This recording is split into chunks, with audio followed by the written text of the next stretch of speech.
The Young and the Restless spoilers shock. When Matt arrived in Genoa City, there was nothing remarkable about his presence at first glance. He was just another stranger passing through a town that had seen more than its fair share of mysterious newcomers, another face in the crowd with a suitcase and guarded eyes.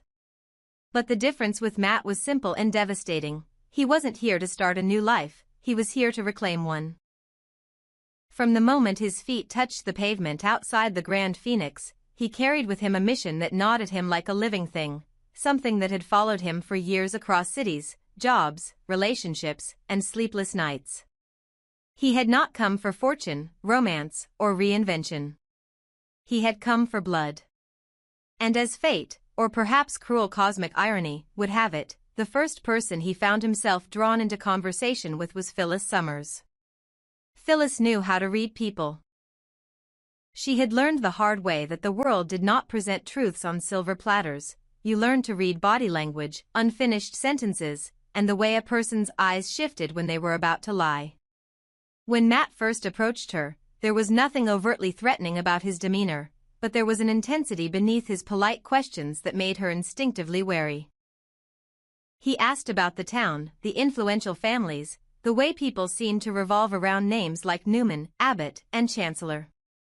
His curiosity was sharp, deliberate, and too focused to be casual. Eventually, he let the pretense fall away and told her what he really wanted. He wasn't looking for a job or a recommendation or a tour. He was looking for his brother. The words landed heavier than he expected. A brother. In Genoa City. The way he said it made it sound less like a hopeful search and more like the pursuit of a ghost. Curiosity, which had always been both a weakness and a strength for Phyllis, immediately flared. She asked who his brother was, expecting some minor player, a distant cousin of someone she might vaguely recall. Instead, Matt gave her fragments, details, half-formed memories, pieces of a life stitched together with uncertainty. He didn't have a name at first. What he had was a pattern. Adopted out, raised away from wealth and power, always haunted by the sense that part of his history had been carefully cut out and hidden. A mother who refused to talk about the father. A photograph of her in a hospital gown, eyes tired but luminous, holding a newborn that was not him. Documents altered. Dates that didn't add up. Whispered mentions of a boy given away, a child that belonged to someone else but had never fully left his mother's conscience. All of it led him here. As he carefully laid out the details for Phyllis, her mind, trained from years of scheming, investigating, and surviving, began to connect dots she didn't want to see. The more he talked, the stronger an unwelcome suspicion formed in the back of her mind, like a bruise spreading under the skin. Finally, he pulled out a small, worn envelope from his pocket, treated with so much care it looked like it might disintegrate under the wrong hands. Inside was a single photograph of a woman, his mother. Her eyes were gentle in the picture, framed by lines of hardship and quiet strength. On the back of the photo, written in faded ink, was her name. Hope Newman. The name hit Phyllis like a blow. For a second, she forgot how to breathe. Hope. Hope Newman. She knew the name, not just as some minor footnote in Genoa City history, but as a core part of Adam Newman's origin story.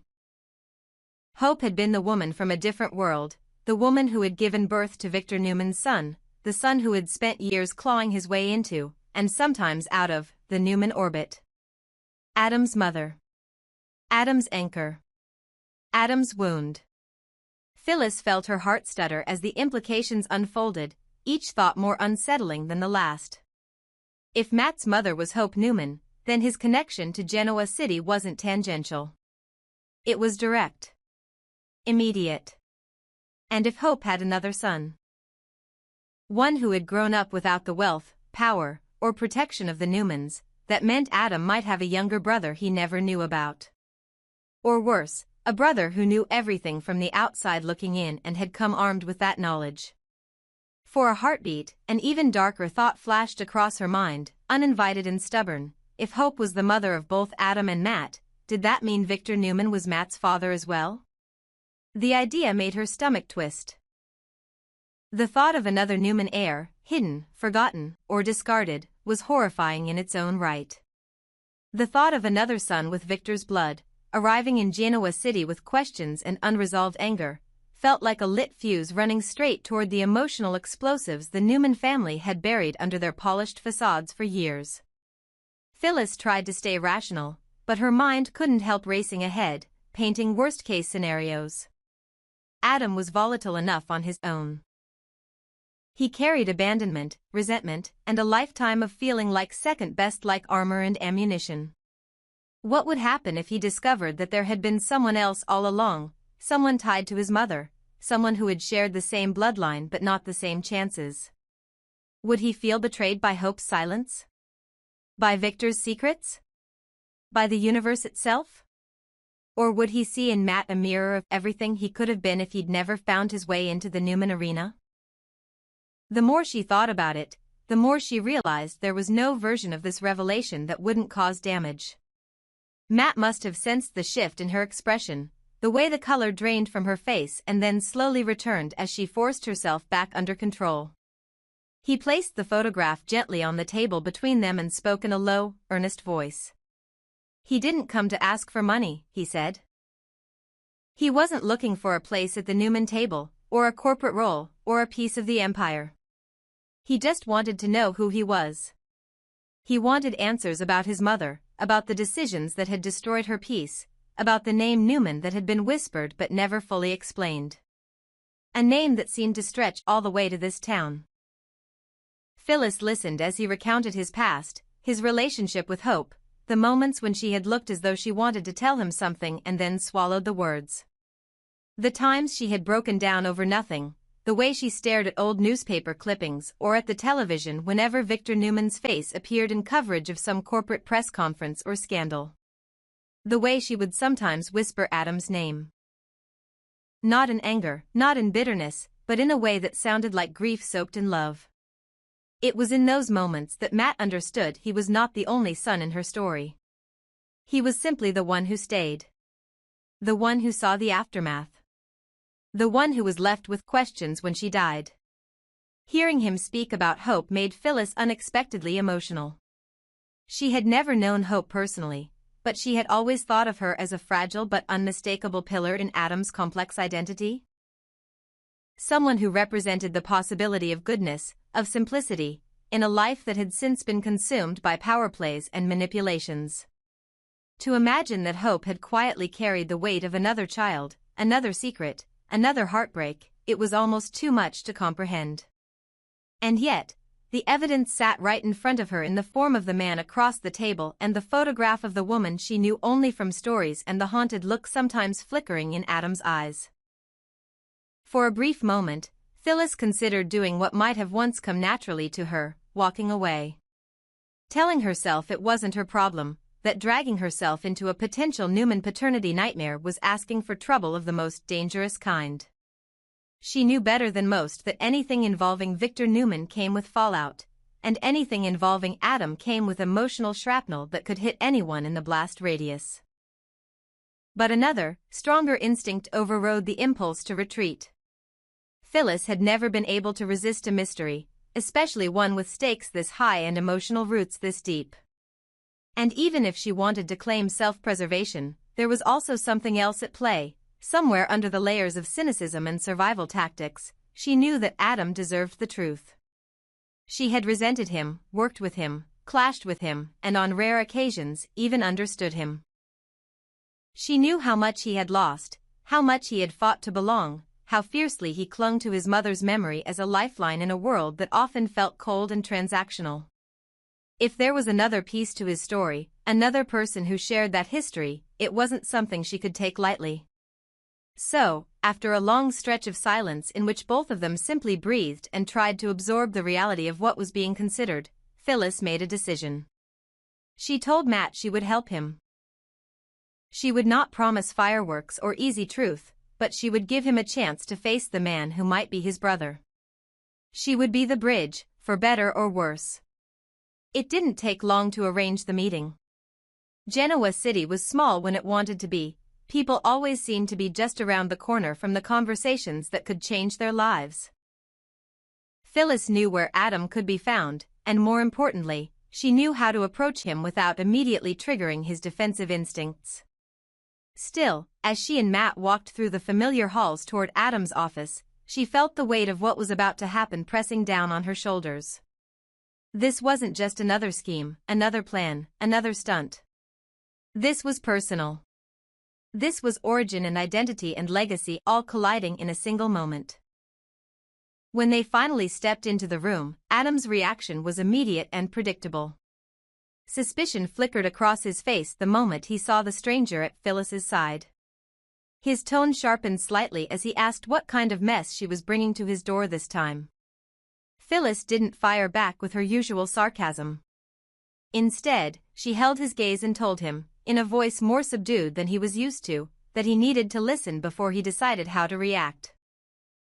She stepped aside then, letting Matt take a small, unsteady step forward. For a heartbeat, the room seemed to shrink around them. Matt, who had rehearsed this moment in his head countless times, suddenly felt every word he'd planned evaporate. So he did the simplest thing he could. He took out the photograph of Hope and placed it on Adam's desk. Adam's eyes dropped to the picture, and the world seemed to tilt. Seeing his mother's face again, soft, gentle, caught in a moment of joy and pain, hit him with the force of a punch. His first instinct was to assume this was some cruel trick, some emotional manipulation engineered by Victor or one of his enemies. But there was nothing calculated in Matt's expression. Only raw hope and fear. And as Phyllis quietly explained who Matt claimed to be, how he had tracked his way here, how everything traced back to Hope, the air in the room shifted from tense to suffocating. Questions would come next. DNA tests. Accusations. Victor's rage. The possibility of confirmation or chaos. But in that first suspended moment, with the photograph between them and barely any words spoken, the underlying truth wasn't scientific or legal. It was emotional. It was the jarring realization that lives were about to be rearranged, loyalties tested, and buried pain dug up all over again. What would they do next? That was the question hanging in the silence, heavy and inescapable. For now, Adam stared at Matt with eyes that flickered between disbelief and a reluctant, terrified recognition. Matt held his breath, bracing for rejection, for anger, for denial. Phyllis watched them both, knowing that whatever path they chose from this point on would alter more than just their own futures. Because if Matt really was Hope's son, and if Victor's shadow lay over this story as strongly as she suspected, then this wasn't just about two brothers finding each other. It was about another fault line cracking open beneath the Newman dynasty. And in Genoa City, when fault lines opened, entire families tended to fall. Matt stepped into Genoa City with nothing but a name on an old photograph and a hollow space in his chest that had never quite been filled. He didn't know who Adam Newman was. He didn't know who Victor Newman was. He didn't understand the weight of the surname Newman or the way it could make an entire room tighten with tension. To him, they were just puzzle pieces in a story his mother never finished telling. That ignorance was a kind of freedom. It allowed him to move through town with an ease no native could ever have, asking questions without gauging reactions, following threads without realizing whose nerves he was touching. When he told Phyllis he was looking for a man connected to his mother, a man connected to the name Newman, he had no idea that he was kicking open the door to one of the most powerful, fractured dynasties in town. He was just searching for family. He didn't realize he was also stepping into a war. Phyllis watched his curiosity evolve. At first, his questions were tentative. Ordinary things about whether his mother had connections here, whether anyone remembered a woman named Hope Newman, whether there were public records he could access. But once she began to explain who Adam was, who Victor was, once she carefully laid out the magnitude of the family he might be tied to, she saw something change in him. The shock was brief. Fascination followed right behind it, bright and intense, the way it always does when someone realizes their life might be part of a much bigger story than they imagined. The idea that he might belong to a powerful family didn't scare him, it intrigued him. Suddenly the gaps in his past weren't just sad, they were strategic. Secrets weren't just painful, they were deliberate.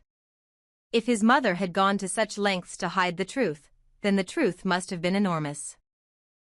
As Phyllis spoke of Victor, of his global reach, his ruthless intelligence, his unshakable control over Newman Enterprises, she could see Matt's posture shift. There was no greed in his eyes, not yet, but there was a hunger to understand how he fit into all of this. Was he just a forgotten mistake? A discarded branch on the Newman family tree? Or was he something else entirely, a piece of leverage, a threat, a variable no one had accounted for?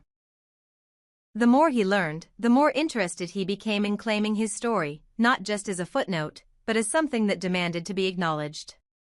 But what thrilled Matt unsettled Phyllis deeply, because she understood the Newmans in a way he simply did not.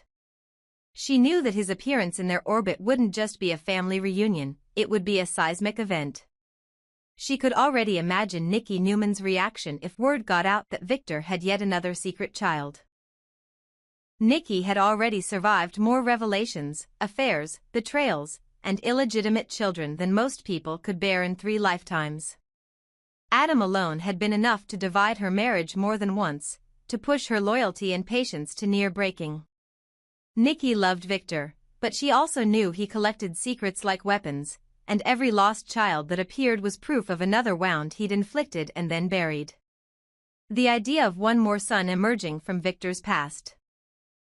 Another reminder that he had always belonged to the world before he fully belonged to his own family, would not just hurt her, it could break something that was already cracked and fragile.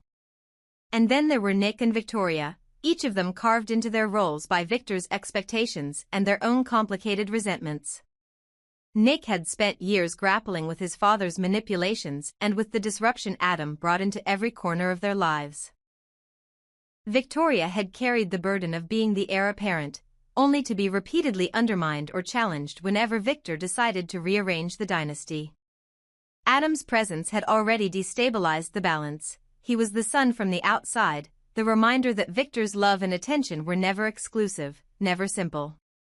He was a man who forced them all to face the parts of Victor that made them uneasy.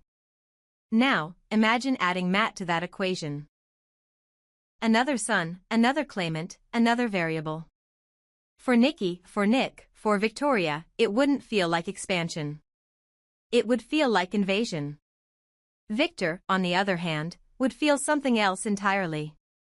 For all his flaws, he had always felt something singular where Adam was concerned, a volatile mix of guilt, pride, and obsession. Victor saw in Adam a reflection of his own most dangerous traits, brilliance, ruthlessness, alienation. And he had never quite known whether to embrace him fully or hold him at arm's length. He favored Adam in ways that infuriated his other children, and yet he also punished him more severely than anyone else when he stepped out of line. If Matt were confirmed as Hope's son as well, that connection would be impossible for Victor to ignore. This wouldn't just be another impulsive affair in his past resurfacing with consequences. This would be another piece of Hope still walking the earth, another son tied to the woman who represented a softer, simpler life far from corporate towers and boardroom wars. In that sense, Matt might fascinate him the way Adam once had. 2 sons connected to Hope, both carrying different scars, both shaped by absence and secrecy. What kind of power would Victor see in that? What kind of opportunity? And what kind of threat? The mere possibility that Adam and Matt might eventually stand side by side at the helm of Newman, united by blood and by the need to finally claim what had been denied to them, was enough to make Phyllis's mind spin. Imagine Adam, no longer alone in his position as the outsider, suddenly joined by a brother who understood what it meant to be kept in the dark, to be an afterthought in a family obsessed with image and control. That kind of alliance could either be a force for healing or an unstoppable storm. Adam, with his deep wounds and sharper edges, could either become Matt's protector or his corruptor. Matt, naive now but rapidly absorbing the scope of the Newman world, could bring out the part of Adam that wanted to build something different, or deepen his darkest impulses. And if Victor saw value in this duo, if he decided that the 2 sons of Hope should be elevated as proof of his power and legacy, what would that mean for Nick and Victoria? How far would they go to prevent that outcome? And how far would Adam go to make sure it happened? All of those questions rested, uncomfortably, in Phyllis's lap, because she was the one holding the match near the fuse. Should she arrange this meeting? Should she pull Adam into a room with a man who might be his brother and watch the world shift around them? The answer wasn't simple, and that was what tormented her. On one side, there was the moral argument she couldn't completely dismiss. This was Matt's story, too. His mother had kept the truth from him. Life had already denied him transparency. Whatever chaos might come from revealing the connection, hiding it would mean repeating the same pattern that had haunted both him and Adam for years: secrets, omissions, and the idea that certain people were too fragile or too important to be confronted with reality. Phyllis knew better than anyone how corrosive secrets could be. She'd lived an entire life built on half-truths, on withholding something until it exploded.